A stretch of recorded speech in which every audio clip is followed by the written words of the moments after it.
I was talking to a friend recently, and her husband are following the baby steps, and they're doing it all. They're out of debt, and they have their fully funded emergency fund.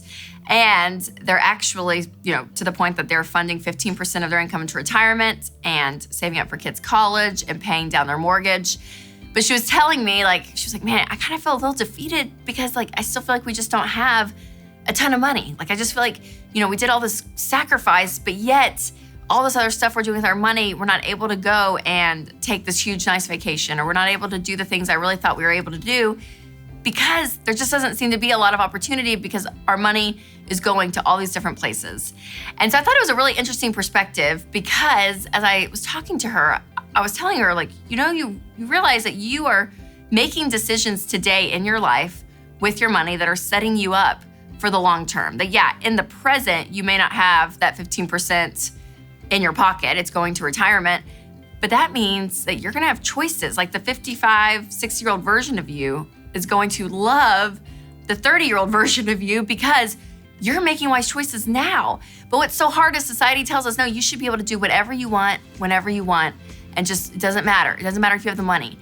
And it's so hard to break that cycle, you guys. It's so hard to say, you know what, I'm going to live a quote unquote more responsible way with my money, and I'm gonna do things to set myself up well for the future. So when you get to that point, don't be discouraged. The American dream, it is alive and well. I'm telling you, it may not feel like that all the time, but you are setting yourself up for success. Now, obviously, comparison living, it is a struggle. It really is. You're seeing what everyone else has, but you have to realize the road to comparison will always dead end with debt. And debt makes people look a whole lot better than they actually are. So you may look around and feel like other people are winning and you're not winning as much as they are. But in reality, when you look at the stats, you are winning a whole lot more than they are. You're just not seeing their bank account. And so one thing that has helped to me with comparison living is just learning contentment, looking at my own life and starting with gratitude. I started a gratitude list, I turned it into a journal, and this has been my lifeline. And so I actually made it all into this beautiful journal called the Contentment Journal because it is such a big deal. Spending 30 days in gratitude, 30 days in humility, and 30 days in contentment.